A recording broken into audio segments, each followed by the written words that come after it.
So you need to understand the news. A very, very tiny few people control all the news in this United States. Apart from, YouTube and internet participants. Or more correctly, all the news that is community broadcast, national broadcast, whatever is owned, is controlled by a tiny few people. And a tiny few people own all the broadcasting and communication of this entire nation. Just like communist nations, with the slight change that the universities, which hide behind their puppets, control all of that without the government label, so you don't actually see them. But nonetheless, they still control it. And of course, your newscasters and things will tell you that they are completely independent and they can't be controlled. But the fact of the matter is, the people who sign your paycheck, so to speak, control whether or not you are allowed to be on the job. They decide whether or not you get to have another job. If there's only a tiny few people that own everything, then you can easily be blacklisted. You can be removed from your job because you told what they didn't want you to tell. And of course, the liars and the traitors and the failures and the thieves, by lying, get the job that they want. Because that's what power does. Power wants what it wants.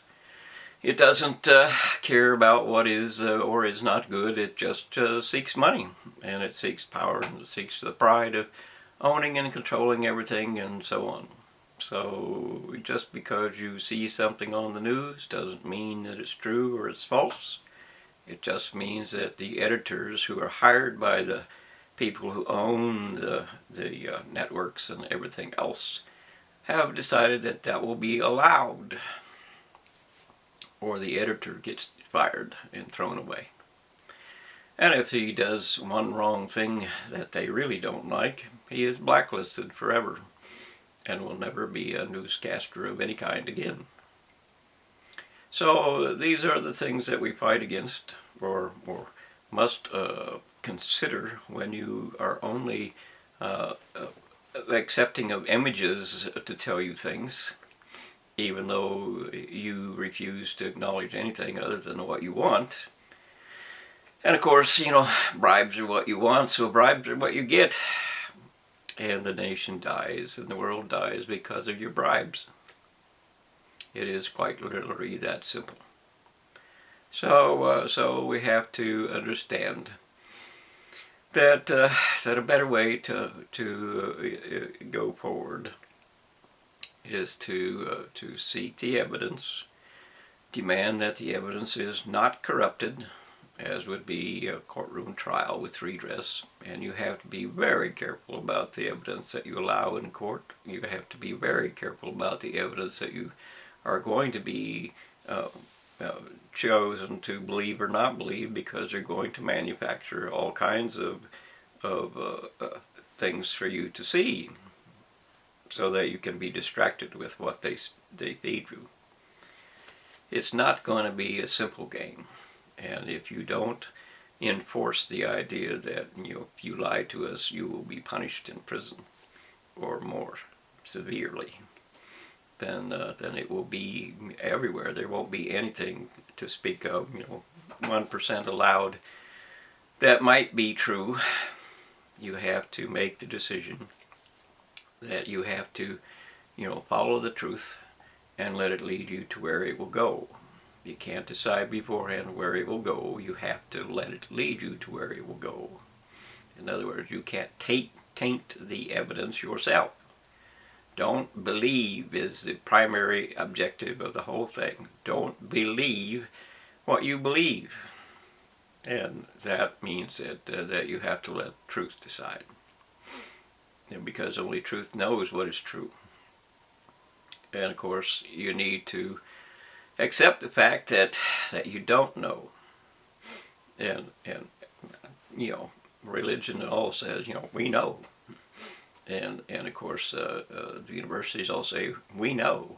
We have a book. The book is God. The book is right. The university is the God, because they wrote the book. and so on. So you have to avoid the idea that the book is God. The book is not God. It's made out of, human languages. Human people write it. Human people interpret it. Human language is not perfect.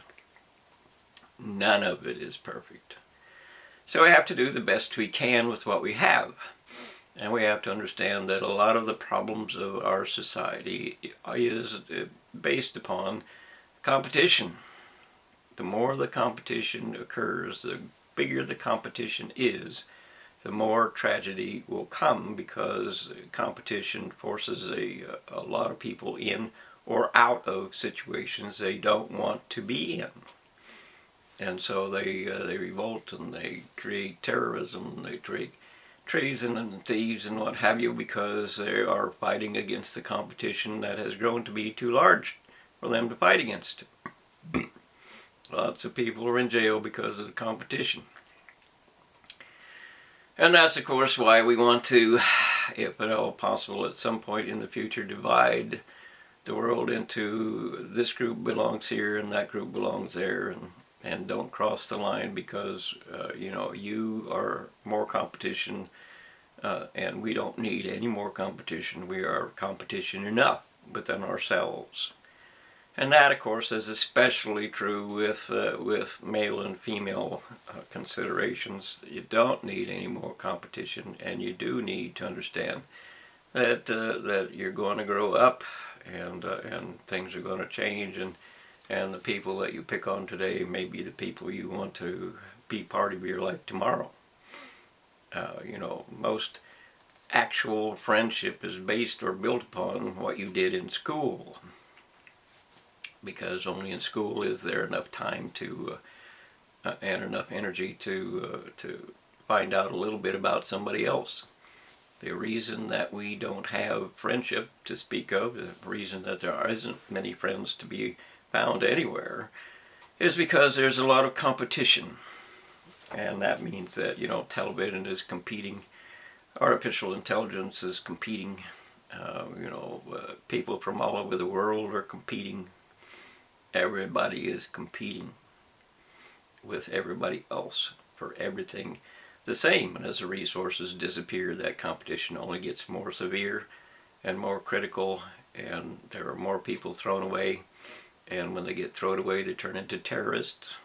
And when they get thrown away, they become, or about to be thrown away, they become traitors and thieves, and on it goes.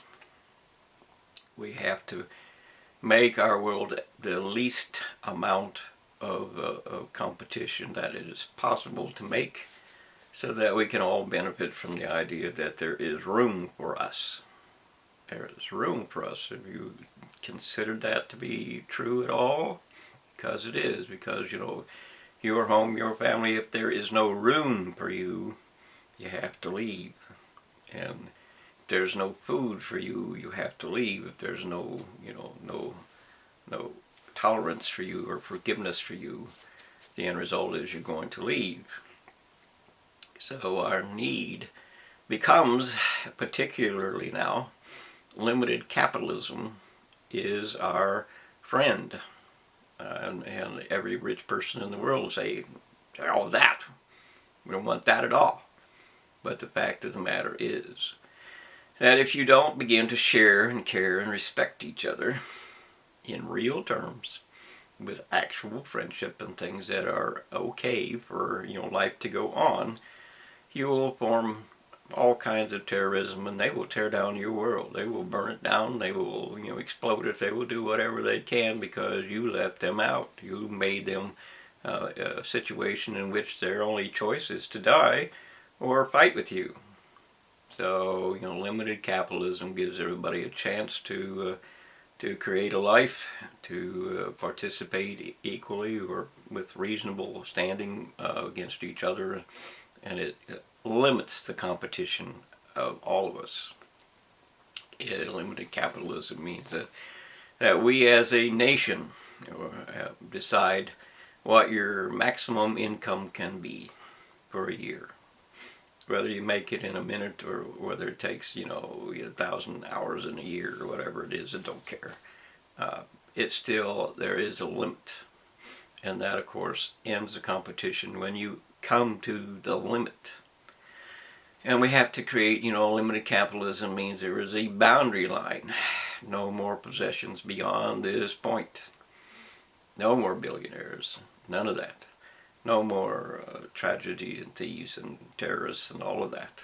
No more playing God like the universities do. No more of that.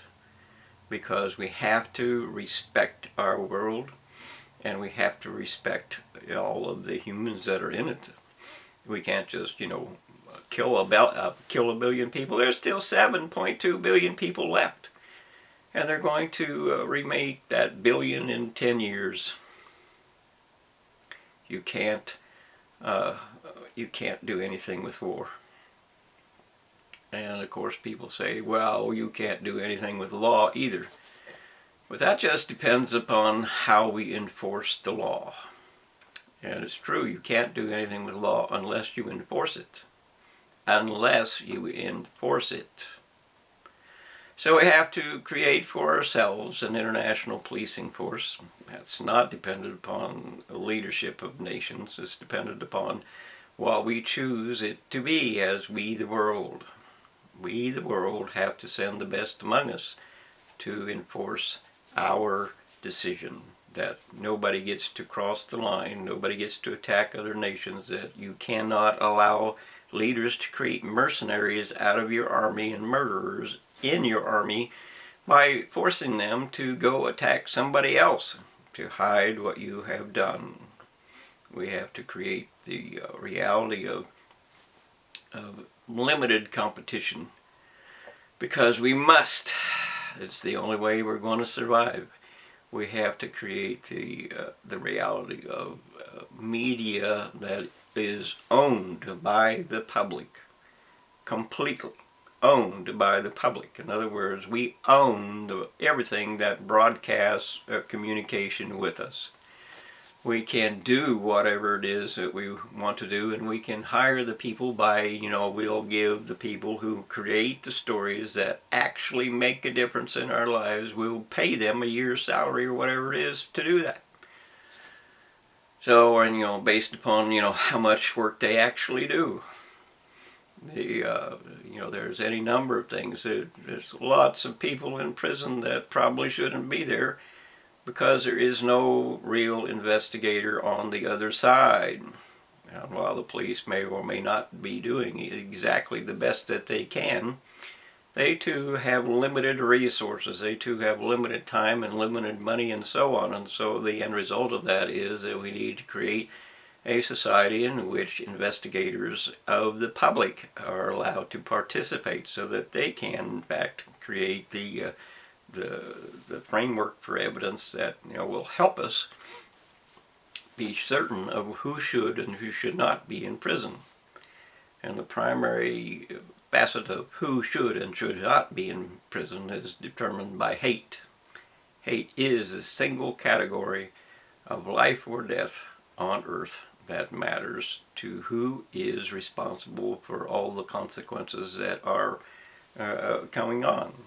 Hate is the violence, hate is the fear, hate is the everything. Sort out hate and force them into their own little corner, and the world will be at peace.